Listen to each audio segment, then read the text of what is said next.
Hello guys, welcome back. তো আজকে আমরা দেখব my friends little sister has it in for me এর 5 নম্বর এপিসোডের এক্সপ্লেনেশন। তো চলো আর দেরি না করে ভিডিওটি শুরু করা যাক। এপিসোডের শুরুতেই আমরা আকিংকে দেখতে পাই। সে বলে, আমি এমন একটা আইডিয়া নিয়ে এসেছি যেটা তোমাদের দুজনেরই কাজে আসবে। আমরা এখানে ইরোহার সাথে তাচিবানাকে দেখতে পাই। তাচিবানা ঘরটা দেখে বলে, এটা এত অগোছানো কেন? দেখে মনে হচ্ছে কোনো পাগলা বিজ্ঞানীর ল্যাব। সে আরো বলে, ইরোহা তোমার ভাই কি কোনো সায়েন্টিস্ট নাকি? মানে এই রুমটার দিকে দেখো কি অবস্থা করে রেখেছে। ইরোহা বলে, আমার ভাই কোনো সায়েন্টিস্ট নয়, কিন্তু আস্ত বড় একটা গাধা। মানে কোনো কাজ না থাকলে সারাদিন এই হাবিজাবি জিনিস নিয়ে পড়ে থাকে। এরপর দৃশ্য বদলায় আর আমরা দেখি ইরোহা এবং তাচিবানা একটা ভিডিও গেম খেলতে বসেছে।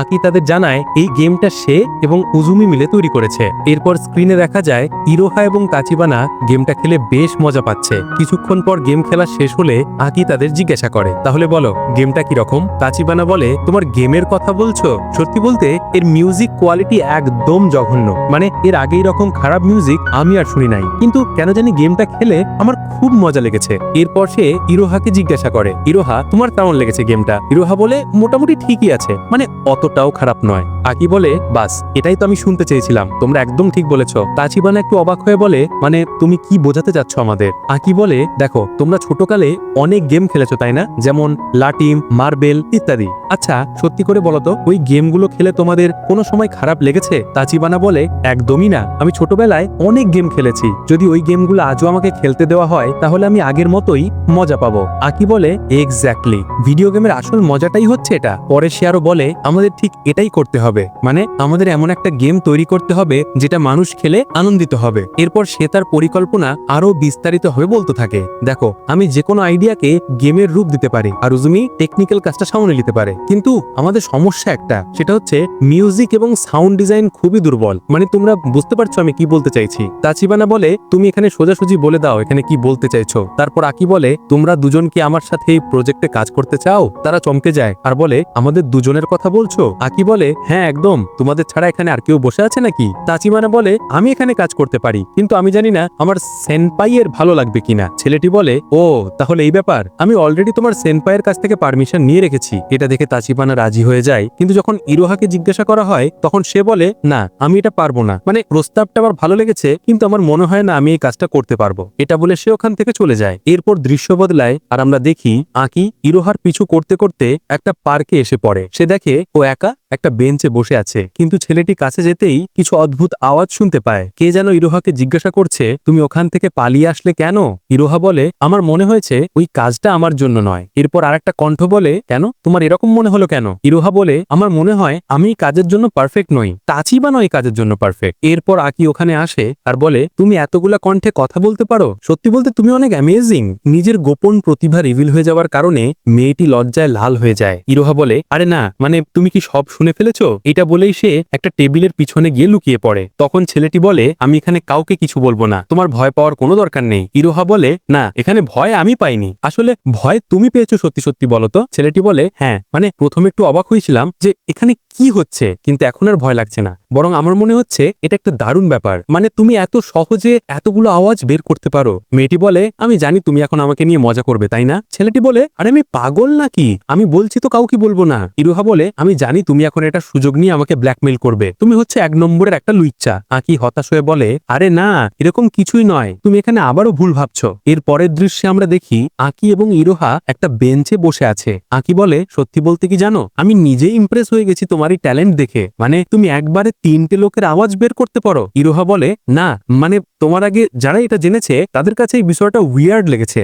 আকি বলে, না একদমই না, আমার কাছে তো বেশ ইমপ্রেসিভ লেগেছে। এই প্রথমবার নিজের প্রতিভার জন্য প্রশংসা শুনে ইরোহার খুব ভালো লাগে। সে আস্তে করে আকিকে ধন্যবাদ জানায়। এরপর সিন শিফট হয় আর আমরা দেখি ইরোহা আকির বাসায় এসেছে। আকি তাকে ভিতরে আসতে বলে। ইরোহা সন্দেহ নিয়ে বলে, না আমি ভিতরে আসবো না, কি করে বিশ্বাস করব যে তুমি আমার সাথে খারাপ কিছু করবে না? এখানে ইরোহা কি বোঝাতে চেয়েছে সেটা তো তোমরা বুঝতেই পেরেছো, আমি আর ব্যাখ্যা করে নাই বলি। আকি বলে, আরে বালা তুমি কি পাগল, আমি কেন তোমার সাথে উল্টাপাল্টা কিছু করব? এবার ইরোহা বলে, আচ্ছা তুমি যখন এত করে বলছো তাহলে আমি ভিতরে আসতে পারি। এরপর ছেলেটি বলে, তোমার যেখানে মনে চায় তুমি সেখানে বসতে পারো। তারপর ছেলেটি ওকে টমেটোর জুস অফার করে, কিন্তু ইরোহা তাকে মানা করে দেয় আর বলে, কে জানে তুমি হয়তো এতে ঘুমের ওষুধ মিশিয়ে দিয়েছো, আর এই সুযোগে তুমি যদি আমার সাথে কিছু করে ফেলো। তখন নাকি বলে, আরে আমি শেষ, এই মেয়েটা জ্বালাই, এই কি সব আজব কথা ভাবতে থাকে। তখনই ইরোহার নজর একটা বইয়ের উপরে পড়ে। আকি জানাই, হ্যাঁ এগুলো আমি নিয়ে এসেছি যাতে তোমার যে মিমিক মানে তোমার যে অ্যাক্টিং আছে তাতে তুমি একটু হেল্প পাও। এখানে ইরোহা ওই বইগুলো দেখে বলে আমি এগুলো বাসায় নিয়ে যেতে পারবো না, কারণ বাড়িতে যদি কেউ এটা দেখে ফেলে তাহলে তাদের সন্দেহ হয়ে যাবে যে আমি এখানে কি করছি। আকি বলে, হ্যাঁ আমি বুঝে গেছি, তাহলে তুমি বইগুলো এখানেই রেখে যাও আর প্রতিদিন এখানে এসে প্র্যাকটিস করে যেও। ইরোহা দুষ্টুমি করে বলে, হ্যাঁ আমি জানি তুমি এটা কেন বলছো, যাতে তুমি প্রতিদিন আমাকে দেখতে পারো আর আমার হাতে কিছু করার সুযোগ পাও। আকি বলে, কি আজব মেয়ে রে বাবা, কেউ বাঁচো এই মেয়ে থেকে আমায়। এরপর থেকে তাদের ট্রেনিং শুরু হয়। আকি আমাদের জানায় এভাবেই আস্তে আস্তে আমি ইরোহার উপর পরিশ্রম করতে শুরু করলাম। দিনের পর দিন আমি ওকে ট্রেনিং করাতে থাকি। সকাল থেকে সন্ধ্যা পর্যন্ত আমি ওর ভয়েস নিয়ে কাজ করতাম আর ধীরে ধীরে ওর ভেতরে থাকে আসল আর্টিস্টকে আমি বাহিরে নিয়ে আসি। মানে সত্যি এটা দারুণ একটা বিষয় ছিল। এরপর সিন শিফট হয় আর আমাদের জানানো হয় ফাইনালি ওরা অতই সেনপাইয়ের বাসায় চলে এসেছে। আর এখানে আমাদের অতই সেনপাইকে দেখানো হয়। আকি অতই সেনপাইয়ের বাসায় যায় আর বলে, অতই সেনপাই আমি আপনাকে যেটার জন্য রিকোয়েস্ট করেছিলাম সেটার কি হয়েছে? অতই বলে, হ্যাঁ একদম, তোমরা আমার পিছনে আসো, আমি তোমাদের দেখাচ্ছি। পরে আমরা দেখি অতই সেনপাই তাদের জন্য একটা অসাধারণ প্রফেশনাল একটা রেকর্ডিং স্টুডিও এনে দিয়েছে। এটা দেখে তো আকি এবং ইরোহা দুজনে একদম অবাক হয়ে যায়। তারপর ছেলেটি বলে, সেনপাই এটা তো দারুণ একটা জিনিস, কিন্তু আমি তো আপনাকে এতটা করতে বলিনি। মেয়েটি বলে, আরে এটা তোমার ব্যাপার ছিল আর তোমার জন্য তো আমি এতটুকু করতেই পারি। এরপর অতই জিজ্ঞাসা করে, আচ্ছা তোমাদের গেমের ভয়েস আবার কে করছে? সাইফুলকে দিয়ে করাচ্ছ না তো আবার? আকি বলে, না না, অত এখন অনলি অ্যানিমে এক্সপ্লেন চ্যানেলের ভয়েস ওভার দিচ্ছে, আপাতত আমাদের গেমের সব ভয়েস ইরোহা করছে। এটা শুনে অত একদম অবাক হয়ে যায় আর বলে, কি ইরোহা ও কি পারবে? আকি বলে, হ্যাঁ একদম, মানে তোমার বিশ্বাস হচ্ছে না তো তাহলে তুমি নিজেই দেখে নাও। এরপর ইরোহা তার ভয়েস অ্যাক্টিং শুরু করে দেয়, যেটা দেখে অতই সেনপাই একদম মুগ্ধ হয়ে যায়। সে বলে, অবিশ্বাস্য, অত দারুণ কাজ করেছে। ছেলেটি গর্বের সাথে বলে, আমি জানতাম ও পারবে। মেয়েটি বলে, আচ্ছা বলতো তুমি তো ভাব কেন দেখাচ্ছ? আকি বলে, ভাব কেন দেখাবো না, মানে শেষমেশ এই মেয়েটাকে আমি তৈরি করেছি। এরপর সিন আবার বর্তমানে চলে আসে আর আমরা দেখি ইরোহা আকিকে পিছন থেকে জড়িয়ে ধরে আছে আর বলে, আমাদের দূরত্বটা একটু বেশি আছে তাই না? হয়তো আমার ভাইকে নিয়ে। আকি বলে, এরকম নয়, যদি তোমার ভাই এখানে না থাকতো তাহলে আমাদের দুজনের আর দেখাই হতো না। মেয়েটি বলে, হ্যাঁ এটাও ঠিক। তারপর ছেলেটি বলে, আচ্ছা কালকে তুমি আমার সাথে শপিং করতে যাবে? মেয়েটি বলে, কি তুমি সত্যি বলছো? ছেলেটি বলে, হ্যাঁ একদম, এবার তো আমার বন্ধুর বোন থেকে আমার বন্ধু হতে হবে তাই না? ইরোহা খুশিতে একদম লাফিয়ে ওঠে আর বলে, হ্যাঁ আমি অবশ্যই যাবো। আর এখানেই এই মিষ্টি হাসির সাথে এই এপিসোডটি শেষ হয়ে যায়। তো ভিডিওটা কিরকম লেগেছে তা অবশ্যই কমেন্টে জানিও। দেখা হচ্ছে পরের একটি ভিডিওতে, ততক্ষণ ভালো থেকো, সুস্থ থেকো, আল্লাহ হাফেজ। হ্যালো এভরিওয়ান, কেমন আছো তোমরা? আশা করি খুব ভালো আছো। তো আজকে আমরা দেখবো my friends little sister has it inform me এর 6 নম্বর এপিসোডের এক্সপ্লেনেশন। তো চলো আর দেরি না করে ভিডিওটি শুরু করা যাক। এপিসোডের শুরুতে আমরা ইরোহাকে দেখতে পাই। সে গোসল করছিল আর কিছুক্ষণ আগে আকি এবং তার মধ্যে হওয়া কথাবার্তা নিয়ে ভাবছিল। সে মনে মনে বলছিল, মাঝে মাঝে আমার খুব খারাপ লাগে যে এভাবে আমি আকি সেনপাইয়ের সাথে ব্যবহার করি। আর এখানে আমরা বুঝতে পারি ইরোহা সত্যিই আকিকে পছন্দ করে, যদিও সে মুখে প্রকাশ করছে না, কিন্তু তারপরও আকির জন্য তার ভেতরে একটা ফিলিংস রয়েছে। এরপর সিন শিফট হয় আর আমরা পরের দিনের দৃশ্য দেখি। আমরা দেখি মাশিরো এবং ইরোহা একসাথে দাঁড়িয়ে আকির জন্য অপেক্ষা করছে। এরপর আকি সেখানে পৌঁছায় আর মনে মনে ভাবতে থাকে, আমি মনে হয় এই দুইটি মেয়েকে অনেক বেশি অপেক্ষা করিয়ে ফেলেছি। আকি ওদের কাছে যেতেই ইরোহা বলে, তোমার লজ্জা করে না? তুমি দুইটা সুন্দরী মেয়েকে এভাবে অপেক্ষা করাচ্ছ? আকি বলে, বাস শুরু হয়ে গেল দুজনের, এখন ছাড়ো এসব, চলো মুভি দেখতে যাই। ওরা যখন যেতে যাবে এমন সময় ইরোহা দৌড়ে এসে আকির একটা হাত শক্ত করে জড়িয়ে ধরে, কিন্তু ইরোহাকে এটা করতে দেখে মাশিরো নিজেকে সামলাতে পারে না। সেও দৌড়ে এসে আকির অন্য হাতটা শক্ত করে ধরে ফেলে। আকি বলে, তোমাদের কি কোনো শরম লজ্জা নেই? সবাই আমাদের দিকে তাকিয়ে রয়েছে, আমাকে এখনই ছাড়ো তোমরা। মাশিরো জেদ ধরে বলে, একদমই না, যদি ইরোহা ধরে রাখে তাহলে আমিও ধরবো। শেষ পর্যন্ত আকি হাল ছেড়ে দেয় আর বলে, আচ্ছা ঠিক আছে, চলো এভাবেই মুভি দেখতে যাই। এরপর আমরা দেখি ওরা সিনেমা হলের ভিতরে চলে এসেছে, কিন্তু এখানে এসে নতুন একটা সমস্যা তৈরি হয়। ইরোহা একটি রোমান্টিক মুভি দেখতে চায় আর অন্যদিকে মাশিরো একটা ফ্যান্টাসি মুভি দেখার জন্য জেদ ধরে। এই নিয়ে দুজনের মধ্যে তুমুল ঝগড়া শুরু হয়ে যায়। ইরোহা বলে, তুমি বুঝতে পারছো না, আমরা তিনজন একসাথে এসেছি, তাই আমাদের কাপলদের মতো মুভি দেখা উচিত। অন্যদিকে মাশিরো বলে, একদমই নয়, আমাদের ফ্যান্টাসি মুভি দেখা উচিত, কারণ ওটা থেকে আমরা অনেক কিছু শিখতে পারবো। তাদের ঝগড়া দেখে আকি বলে, এবার থামো তো, কি শুরু করেছো তোমরা দুজন? এরপর তারা দুজন বলে, এবার তোমার পালা, তুমি বলো আমরা এখন কোন মুভিটা দেখবো। আকি বলে, চলো আমরা আমাদের পুরনো পদ্ধতিতেই এটা সমাধান করি, রক পেপার সিজার্স। শেষ পর্যন্ত ওরা তাই করে। ভাগ্যক্রমে ইরোহা জিতে যায়, তাই ওর সিদ্ধান্ত নেয় আগে রোমান্টিক মুভিটা দেখবে। এরপর সিন শিফট হয় আর আমরা দেখি ওরা মুভি দেখে ক্যাফেতে এসে বসেছে। আকি বলে, সত্যি বলতে মুভিটার শেষ সিনটা অনেক সুন্দর ছিল। ইরোহা গর্বের সাথে বলে, আমি জানতাম, মানে বলেছিলাম না এই মুভিটা ভালো হবে। ঠিক তখনই ইরোহা বলে, সেম্পাই আমি একটু ওয়াশরুম থেকে আসি। সে মাশিরোকে জিজ্ঞাসা করে, মাশিরো তুমি কি আমার সাথে যাবে? কিন্তু মাশিরো না বলায় সে একাই চলে যায়। এরপর মাশিরো বলে, আমি বুঝতে পারি না তুমি ইরোহাকে কিভাবে সামলাও। ছেলেটি তখন বলে,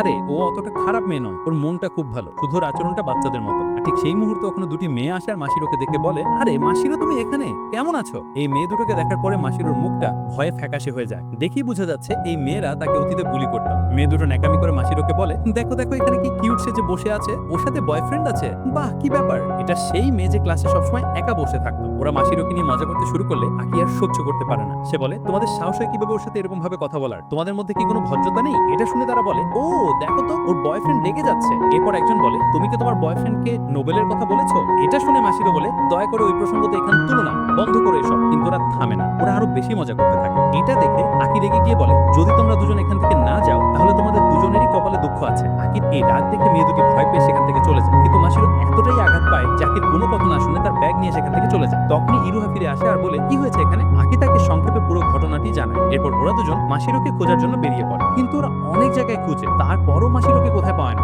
হঠাৎ করে আকি সেই সিনেমা হলের সামনে এসে দাঁড়ায় আর ফ্যান্টাসি মুভির পোস্টারের দিকে তাকায়। তার মনে হয় মাসিরো এই মুভিটা দেখার জন্য হলের ভিতরে গেছে। আকি ভিতরে যায় আর দেখে পুরো হল খালি, শুধু মাসিরো এক কোনায় বসে একা মুভি দেখছে। ছেলেটি চুপচাপ তার পাশে গিয়ে বসে। মেয়েটি বলে, তুমি এখানে কেন এসেছো? তোমার কি কাজ? ছেলেটি বলে, আরে এত রাগ করো কেন? আমি জানতাম তুমি এখানেই থাকবে। আচ্ছা বলো তো এখন কি হয়েছে? আর ওই নোবেলের ব্যাপারটা কি ছিল? মাসিরো কাঁদতে কাঁদতে বলে, আমাকে ক্ষমা করে দাও, আমার জন্য তোমাকে এত সমস্যায় পড়তে হলো। ছেলেটি বলে, আরে এরকম কিছু না, তুমি একে বলো নোবেলের ব্যাপারটা কি ছিল। মাসিরো আমাদের জানায় সে যখন মিডল স্কুলে পড়তো তখন সে খুব একা থাকতো আর তার মনের সব কথাগুলো একটা ডায়েরিতে নোবেলের মতো লিখতো। কিন্তু একদিন ওরা তার ডায়েরিটা কেড়ে নেয় এবং ক্লাসের সবাইকে দেখে ঠাট্টা করতে থাকে। এই কথাগুলো বলে মাসিরো খুব কান্না করতে থাকে। আকি তখন তাকে সান্ত্বনা দিয়ে বলে, ও শুধু এই ব্যাপার, জানো আমি তোমার মতো একটা মেয়েকে চিনি, কিন্তু আমি কোনো সময় তার সাথে দেখা করিনি, কিন্তু সে আমাদের অনলাইন গ্রুপের একজন সদস্য। সে একটা নোভেল লিখেছিল যেটা আমি পড়েছি, তার লেখার স্টাইল সেম তোমার মতো। তুমি বিশ্বাস করবে না, আমি তার লেখার বিশাল বড় একটা ফ্যান। মাসিরো অবাক হয়ে জিজ্ঞাসা করে, সত্যি? আকি বলে, হ্যাঁ একদম, সে এত ভালো লেখে যা আমি বলে বোঝাতে পারবো না। এরপর আকি মেয়েটির মাথায় হাত দিয়ে বলে, দেখো তোমার একদম চিন্তা করার দরকার নেই, আমরা একসাথে সবকিছু সামলে নেব। এই কথা শুনে মাসিরো খুব খুশি হয় আর তার মুখে হাসি ফুটে ওঠে। এরপর আকি ইরোহাকে মেসেজ করে জানায় যে মাসিরোকে পাওয়া গেছে। ইরোহা তাদের ফার্স্ট ফ্লোরে আসতে বলে। আকি এবং মাসিরো ওপরে যেতেই একটা অবাক করা দৃশ্য দেখতে পায়। তারা দেখে ইরোহা ওই দুটি মেয়ের সাথে কথা বলছে। আমরা দেখি ইরোহা প্রথমে হাসি মুখে মেয়ে দুটির সাথে কথা বলছে, কিন্তু হঠাৎ করে তার গলার স্বর পাল্টে যায় আর বলে, তোমাদের দুজনের মুখগুলো একদম গাধার মতো দেখতে, আর তোমাদের সাহস হয় কিভাবে মাসিরো সেনপাইয়ের সাথে ওভাবে কথা বলার? মাসিরো সেনপাই যেখান থেকে যায় সেখান থেকে যাওয়ার যোগ্যতা নেই তোমাদের, না তোমরা দেখতে ভালো, না আছে তোমাদের মাথায় বুদ্ধি। এগুলো শুনে মেয়ে দুটি বলে, তোর সাহস কি করে হয় আমাদের এগুলো বলার? তারপর ওরা যখন ইরোহাকে মারতে যাবে তখনই ইরোহা তার গলা চেঞ্জ করে আর একটা ছেলের কণ্ঠে বলে, যদি তোরা আমার গায়ে হাত লাগানোর চেষ্টা করিস তাহলে এক হাঁপুড়ে তোদের দুজনের এখানেই প্রস্রাব বের হয়ে যাবে। ইরোহার এই রূপ দেখে মেয়েগুলো একদম ভয় পেয়ে যায় আর বলে, এক সেকেন্ডে ওর রূপ চেঞ্জ করে ফেললো। ইরোহা বলে, আমি তোদের দেখাচ্ছি অন্যকে নিয়ে মজা করার ফল কি হয়। যখনই সে ওই মেয়েটাকে ঘুষি মারতে যাবে ঠিক তখনই আকি তার হাতটা ধরা ফেলে আর বলে, ইরোহা যথেষ্ট হয়েছে, এবার ওদের ছেড়ে দাও। ইরোহা এমন দৃষ্টিতে তাকায় যে এক মুহূর্তের জন্য আকিও ভয় পেয়ে যায়। তারপর আকি ওই মেয়েগুলোকে বলে, তোমরা এখন এখান থেকে চলে যাও, তা না হলে ও তোমাদের অবস্থা একদম খারাপ করে দেবে। মেয়েগুলো কাঁদতে কাঁদতে ক্ষমা চেয়ে সেখান থেকে দৌড়ে পালিয়ে যায়। এরপর মাসিরো ইরোহার কাছে এসে বলে, আমাকে মাফ করে দিও, আমি ভেবেছিলাম তুমি খুব খারাপ, কিন্তু তুমি সত্যিই খুব ভালো। এরপর দুজনে দুজনকে জড়িয়ে ধরে আর তাদের ভুল বোঝাবুঝি এখানেই শেষ হয়ে যায়। এর পরের দৃশ্যে আমরা দেখি আকি বাসায় চলে এসেছে। সে দেখে ইরোহা হেডফোন কানে লাগিয়ে গান শুনছে। মেয়েটি বলে, হেডফোনটা আমাকে দেওয়ার জন্য আপনাকে অনেক ধন্যবাদ, এটার জন্য আমি অনেক কিছু শিখতে পেরেছি। আর সে আকির সাথে মিষ্টি মিষ্টি কথা বলছিল। আকি এটা দেখে ভাবে, এর আবার কি হলো, এ আমার সাথে এত ভালোভাবে কথা বলছে। আর অন্যদিকে আমরা মাসিরোকে দেখতে পাই, সে আকির ব্যাপারে ভাবতে ছিল আর মনে মনে বলছে, আর দেরি করা যাবে না, আমি চাই না ইরোহা আকির আরো কাছে চলে আসুক, সময় হয়ে গেছে, আকিকে আমার মনের কথা বলতেই হবে। আর ইরোহা বলে, কেন জানি মনে হচ্ছে মাসিরো আমার সবচেয়ে বড় প্রতিপক্ষ। ঠিক তখনই আকির ফোনে একটা নোটিফিকেশন আসে। ইরোহা দৌড়ে যায় দেখার জন্য কে মেসেজ করেছে। তারা দুজন মেসেজ দেখে একদম অবাক হয়ে যায়। মেসেজটা মাসিরো পাঠিয়েছিল আর তাতে লেখা ছিল, আকি আমি তোমাকে ভালোবাসি, অনেক অনেক ভালোবাসি। এই লেখাটি দেখে আকি এবং ইরোহা দুজনেই একদম চুপ হয়ে যায়। আর এই অসাধারণ ক্লিপ অ্যাঙ্গেলের সাথে এই এপিসোডটি এখানেই শেষ হয়ে যায়। ভিডিওটি কিরকম লেগেছে তা অবশ্যই কমেন্টে জানিও। দেখা হচ্ছে পরের একটা ভিডিওতে, ততক্ষণ ভালো থেকো, সুস্থ থাকো, আল্লাহ হাফেজ।